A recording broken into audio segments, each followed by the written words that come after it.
ನಮಸ್ತೆ ಪ್ರಿಯ ವೀಕ್ಷಕರೇ, ನಾನು ಡಾಕ್ಟರ್ PK ಪ್ರವೀಣ್ ಬಾಬು, ಆಯುರ್ವೇದ ಮತ್ತು ನಾಭಿ ಚಿಕಿತ್ಸಾ ತಜ್ಞರು, ಉತ್ತಮ್ ಬಡಾವಣೆ, Chitradurga road, Reliance petrol bunk ಹಿಂಭಾಗ, ದಾವಣಗೆರೆ. ನಮ್ಮ ಸಂಪೂರ್ಣ ವಿಳಾಸ ಮತ್ತು ಸಮಯ ಇದೇ ಯೂಟ್ಯೂಬ್ನ ಡಿಸ್ಕ್ರಿಪ್ಷನ್ ಬಾಕ್ಸ್ ಇರುತ್ತದೆ. ಡಿಸ್ಕ್ರಿಪ್ಷನ್ ಬಾಕ್ಸ್ ಅನ್ನು ಹೆಂಗೆ ಓಪನ್ ಮಾಡೋದು? ಅಲ್ಲಿ ಟ್ರಯಾಂಗಲ್ ಶೇಪ್ ಬಟನ್ ಇದೆ ನೋಡಿ, ಅದು ಟಚ್ ಮಾಡಿ ಕೆಳಗಡೆ ಡಿಸ್ಪ್ಲೇ ಆಗ್ತದೆ ಅಡ್ರೆಸ್. ಅವಶ್ಯಕತೆ ಇದ್ದಲ್ಲಿ ತಾವು ಪ್ರಯೋಜನ ಪಡ್ಕೋಬಹುದು. ವೀಕ್ಷಕರೇ, ಇವತ್ತಿನ ವಿಷಯ ಏನಪ್ಪಾ ಅಂತಂದ್ರೆ ಫ್ಯಾಟಿ ಲಿವರ್. ಬಹಳ ಜನರಿಗೆ ರಿಪೋರ್ಟ್ ಬರ್ತದೆ, ಟೆಸ್ಟ್ ಮಾಡಿಸ್ತೀರಿ ಫ್ಯಾಟಿ ಲಿವರ್ ಇದೆ ಅಂತ ಹೇಳ್ತಾರೆ. ಫ್ಯಾಟಿ ಲಿವರ್ ಅಂದ ಮಾತ್ರಕ್ಕೆ ಫ್ಯಾಟಿ ಲಿವರ್ ಬಗ್ಗೆ ಅಷ್ಟೇ ಎಕ್ಸ್ಪ್ಲೇನ್ ಮಾಡೋಣ ನಾನು. ಲಿವರ್ಗೆ ಸಂಬಂಧಪಟ್ಟಿರುವಂತಹ ಎಲ್ಲಾ ಕಾಯಿಲೆಗಳಿಗೆ ನಮ್ಮ ಆಹಾರದ ತಾಲಿ ಅಂತ ಹೇಳ್ತೀವಿ, ನಮ್ಮ ಊಟದ ತಟ್ಟೆಯಲ್ಲಿ ಯಾವ ರೀತಿ ಆಹಾರ ಇರಬೇಕು, ಯಾಕೆ ಅದು ಇರಬೇಕು, ಆ ತರದ ಆಹಾರವನ್ನು ತಗೊಂಡ್ರೆ ಲಿವರಿ ಏನು ಕೆಲಸ ಮಾಡ್ತದೆ, ಲಿವರಿಯ ಕೆಲಸವನ್ನ ಮಾಡಿದರೆ ಯಾವ್ಯಾವ ಕಾಯಿಲೆಯನ್ನ ದೂರ ಉಳಿಸ್ಲಿಕ್ಕೆ, ಯಾವ್ಯಾವ ಕಾಯಿಲೆಯಿಂದ ನಮ್ಮನ್ನು ರಕ್ಷಿಸಿಕೊಳ್ಳಲಿಕ್ಕೆ ಸಾಧ್ಯ ಇದೆ ಅನ್ನುವ ವಿಷಯದ ಬಗ್ಗೆ ಕೂಲಂಕುಷವಾಗಿ ಇವತ್ತು ಚರ್ಚೆ ಮಾಡೋಣ. ವೀಕ್ಷಕರೇ, ಲಿವರಿನ ಸಮಸ್ಯೆ ಯಾವುದೇ ಆಗಿರ್ಬೋದು. ಸಂಸ್ಕೃತದಲ್ಲಿ ಲಿವರ್ಗೆ ಯಕೃತ್ ಅಂತ ಹೇಳ್ತಾರೆ, ಮತ್ತು ಸ್ಪ್ಲೀನ್. ನಮ್ಮ ಬಲಭಾಗದಲ್ಲಿ ಲಿವರ್ ಇದೆ, ಹೊಟ್ಟೆಯ ಬಲಭಾಗದಲ್ಲಿ ಲಿವರ್ ಇದೆ, ಎಡಭಾಗದಲ್ಲಿ ಸ್ಪ್ಲೀನ್ ಅಂದ್ರೆ ಪ್ಲೀಹ ಅಂತ ಹೇಳ್ತೇವೆ. ಸ್ಪ್ಲೀನ್ ಮತ್ತು ಲಿವರಿನ ಸಮಸ್ಯೆಗಳು ಬಂದು ಅಂದ್ರೆ ಡೈಜೆಸ್ಟಿವ್ ಪ್ರಾಬ್ಲಮ್ ಸ್ಟಾರ್ಟ್ ಆಗ್ತದೆ, ಜಾಂಡೀಸ್ ಬರ್ತದೆ. ಅದು ಯಾವುದೇ ರೀತಿ ಜಾಂಡೀಸ್ ಆಗಿರ್ಬೋದು, ವೈಟ್ ಜಾಂಡೀಸ್ ಆಗಿರ್ಬೋದು, ಎಲ್ಲೋ ಜಾಂಡೀಸ್ ಆಗಿರ್ಬೋದು. ಪ್ಲೀಹ ಅಂದ್ರೆ ಸ್ಪ್ಲೀನ್ ನಲ್ಲಿ ವ್ಯತ್ಯಾಸ ಆಯ್ತು ಅಂತಂದ್ರೆ, ಮತ್ತು ಡೈಜೆಷನ್ಗೆ ಸಂಬಂಧಪಟ್ಟಿರೋ ಸಮಸ್ಯೆಗಳು ಬರ್ಬೋದು, ಅಥವಾ ಶುಗರ್ಗೆ ಸಂಬಂಧಪಟ್ಟಿರೋ ಸಮಸ್ಯೆಗಳು ಬರ್ಬೋದು, ಈ ತರದ ಸಮಸ್ಯೆಗಳು. ಸೊ ಇವತ್ತು ನಾನು ಮುಖ್ಯವಾಗಿ ತಗೊಳ್ತಾ ಇರೋದೇನಪ್ಪಾ ಅಂತಂದ್ರೆ ಯಕೃತ್ ಅಂದ್ರೆ ಲಿವರ್ ಸಮಸ್ಯೆ ಬರಬಾರದು ಅಂದ್ರೆ ನಿಮ್ಮ ತಟ್ಟೆಯಲ್ಲಿ ಯಾವ ರೀತಿ ಆಹಾರ ಇರಬೇಕು? ನಮ್ಮ ಸಂಸ್ಕೃತ ಗ್ರಂಥಗಳಲ್ಲಿ, ಆಯುರ್ವೇದ ಗ್ರಂಥಗಳಲ್ಲಿ ಉಲ್ಲೇಖ ಯಾವ ರೀತಿ ಇದೆ, ಎಲ್ಲವೂ ಕೂಡ ಗ್ರಂಥ ಆಧಾರಿತವಾಗಿ ಆಯುರ್ವೇದದ ಮೂಲ ಒಂದು ಇಟ್ಕೊಂಡು ನಮ್ಮ ಎಕ್ಸ್ಪ್ಲನೇಷನ್. ಲಘುನ್ಯಾನಿ ತಿಕ್ತಾನಿ ದೀಪನ್ಯಾನಿ ಭುಂಜತೆ. ಲಘುನ್ಯಾನಿ ತಿಕ್ತಾನಿ ದೀಪನ್ಯಾನಿ ಭುಂಜತೆ ಅಂದ್ರೆ ಏನರ್ಥ? ನಮ್ಮ ತಟ್ಟೆಯಲ್ಲಿ ಯಾವ ರೀತಿ ಆಹಾರ ಇರಬೇಕಪ್ಪ ಅಂದ್ರೆ ಲಘುನ್ಯಾನಿ ಅಂತಂದ್ರೆ ಬಹಳ ಸುಲಭವಾಗಿ ಜೀರ್ಣ ಆಗುವಂತ ಆಹಾರ. ಫಾರ್ ಎಕ್ಸಾಂಪಲ್ ಸಸ್ಯಾಹಾರದಲ್ಲೂ ಕೂಡ ಬೇಯಿಸಿದಂತಹ ತರಕಾರಿಗಳು, ಹಸಿ ತರಕಾರಿಗಳು ಲಿವರಿನ ಸಮಸ್ಯೆಗಳಿಗೆ ಅಷ್ಟು ಒಳ್ಳೆಯದಲ್ಲ. ಇಟ್ ಮೀನ್ಸ್ ನಾನ್ ವೆಜ್ ಅನ್ನ ತಿನ್ನಬಾರದು. ಲಘುನ್ಯಾನಿ ಸುಲಭವಾಗಿ ಜೀರ್ಣವಾಗುವಂತ ಆಹಾರ. ತಿಕ್ತಾನಿ ಯಾವುದು ತಿಕ್ತರಸವನ್ನ ಹೊಂದಿರ್ತದೆ, ಯಾವುದು ಕಹಿ ರುಚಿಯನ್ನ ಹೊಂದಿರ್ತದೆ, ಅಂತ ಆಹಾರಗಳು ನಮ್ಮ ತಟ್ಟೆಯಲ್ಲಿರಬೇಕು. ತಿಕ್ತರಸ, ನಾನು ನಿನ್ನೆ ತಾನೇ ಹೇಳ್ತಾ ಇದ್ದೆ, ನಮ್ಮ ಆಹಾರ ಪ್ರೋಟೀನ್, ವಿಟಮಿನ್, ಕಾರ್ಬೋಹೈಡ್ರೇಟ್ಸ್ ಗಳನ್ನ ನೋಡ್ಕೊಂಡು ತಿನ್ನೋಕ್ಕಿಂತ ಬದಲು ಷಡ್ರಸಯುಕ್ತ ಆಹಾರಗಳನ್ನ ತಗೊಂಡ್ರೆ ಬ್ಯಾಲೆನ್ಸ್ಡ್ ಡಯಟ್ ಅನ್ನ ತಗೊಂಡಂಗೆ ಆಗ್ತದೆ ಅಂತ. ಒಂದೊಂದು ರಸಕ್ಕೆ ಒಂದೊಂದು ಕಾಯಿಲೆಯನ್ನ ವಾಸಿ ಮಾಡುವಂತಹ ಗುಣ ಭಗವಂತ ಕೊಟ್ಟಿದ್ದಾನೆ.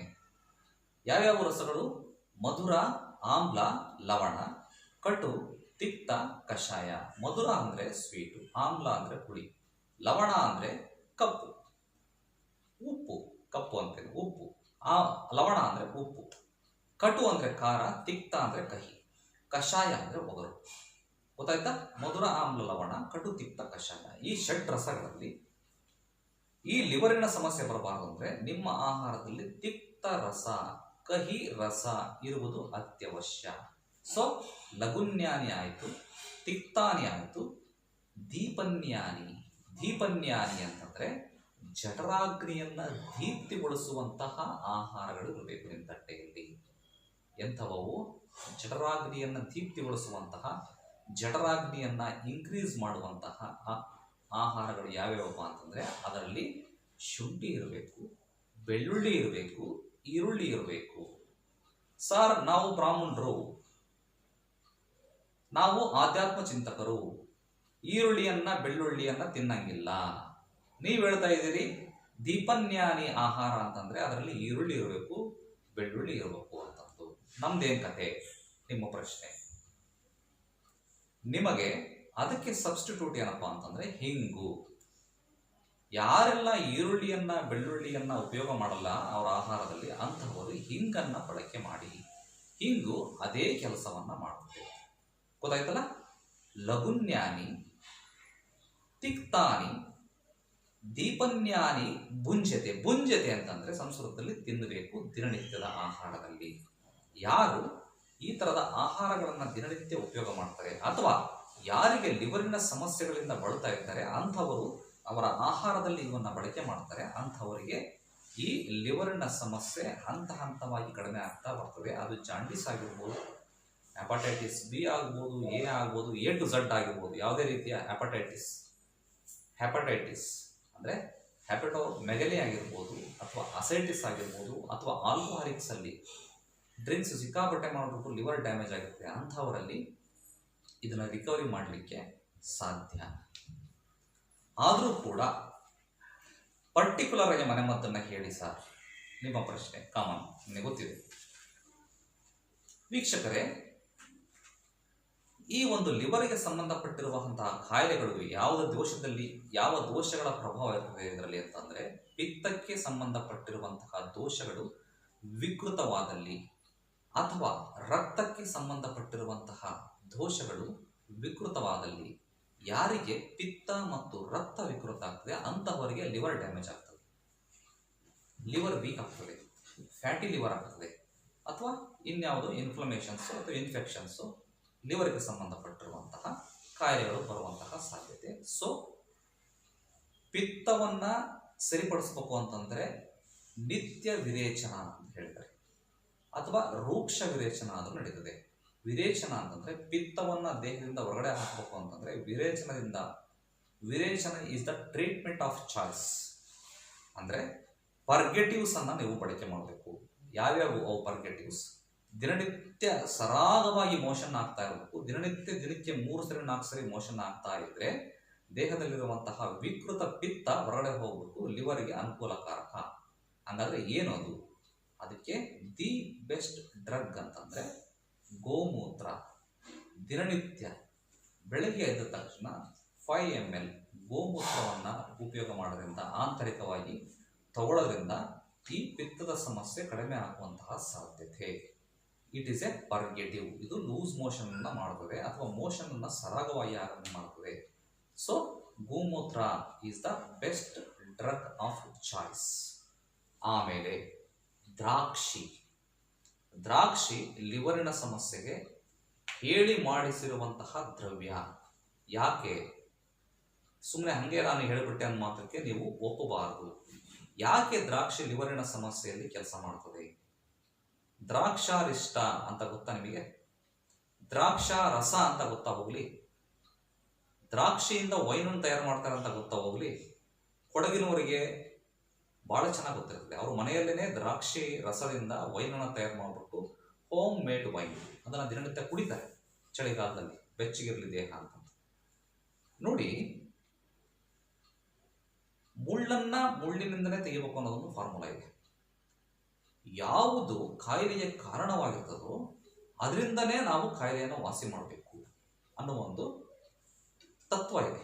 ಆ ತತ್ವ ಸಿದ್ಧಾಂತದ ಆಧಾರದ ಮೇಲೆ ದ್ರಾಕ್ಷಿಯನ್ನ ಬಳಕೆ ಮಾಡ್ತಾ ಇರೋದು. ನೋಡಿ, ಆಲ್ಕೋಹಾಲ್ ಅನ್ನ ಕುಡಿದಾಗ ಲಿವರ್ ಡ್ಯಾಮೇಜ್ ಆಗುತ್ತೆ ಅನ್ನೋದು ನಿಮಗೆಲ್ಲರೂ ಗೊತ್ತಿರೋಂಥ ವಿಷಯ. ಆಲ್ಕೋಹಾಲ್ ಅನ್ನ ಕುಡಿದಾಗ ಲಿವರ್ ಯಾಕೆ ಡ್ಯಾಮೇಜ್ ಆಗಬೇಕು? ಕಣ್ಣು ಯಾಕೆ ಡ್ಯಾಮೇಜ್ ಆಗಲ್ಲ? ಹೊಟ್ಟೆ ಯಾಕೆ ಡ್ಯಾಮೇಜ್ ಆಗಲ್ಲ? ಕೈ ಯಾಕೆ ಡ್ಯಾಮೇಜ್ ಆಗಲ್ಲ? ಕಾಲು ಯಾಕೆ ಡ್ಯಾಮೇಜ್ ಆಗಲ್ಲ? ಲಿವರ್ ಯಾಕೆ ಡ್ಯಾಮೇಜ್ ಆಯಿತು ಆಲ್ಕೋಹಾಲ್ ಕುಡಿದಾಗ? ಇಟ್ ಮೀನ್ಸ್ ನೀವು ಆಲ್ಕೋಹಾಲ್ ಅನ್ನ ಕುಡಿದಾಗ ಅದು ನೇರವಾಗಿ ಲಿವರ್ಗೆ ಹೋಗಿ ಸೇರಿದೆ. ಲಿವರಿಗೂ ಆಲ್ಕೋಹಾಲಿಗೂ ಸಂಬಂಧ ಇದೆ. ಆಲ್ಕೋಹಾಲು ಲಿವರ್ಗೆ ಎಫೆಕ್ಟ್ ಮಾಡ್ತದೆ ಅನ್ನೋದಂತೂ ನಿಮಗೆ ಸತ್ಯ ಅರ್ಥ ಆಯ್ತಾ? ಇಟ್ ಮೀನ್ಸ್ ಆಲ್ಕೋಹಾಲ್ ಲಿವರ್ವರೆಗೂ ರೀಚ್ ಆಗ್ತದೆ ಅಂತ ಗೊತ್ತಾಯ್ತು.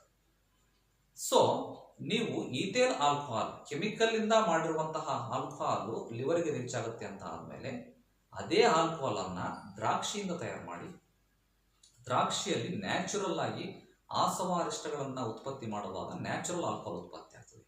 ಆ ನ್ಯಾಚುರಲ್ ಆಲ್ಕೋಹಾಲ್, ದೈವಿದತ್ತವಾಗಿ ಬಂದಿರುವಂತಹ ಹಣ್ಣು ತರಕಾರಿಗಳಲ್ಲಿರುವಂತಹ ಆಲ್ಕೋಹಾಲ್ ಅನ್ನ ಪ್ರಯೋಗ ಮಾಡಿಬಿಟ್ಟು ಲಿವರನ್ನು ಕ್ಯೂರ್ ಮಾಡಲಿಕ್ಕೆ, ಲಿವರಿನ ಕಾಯಿಲೆಗಳನ್ನು ವಾಸಿ ಮಾಡಲಿಕ್ಕೆ ಅವಕಾಶ ಇದೆ.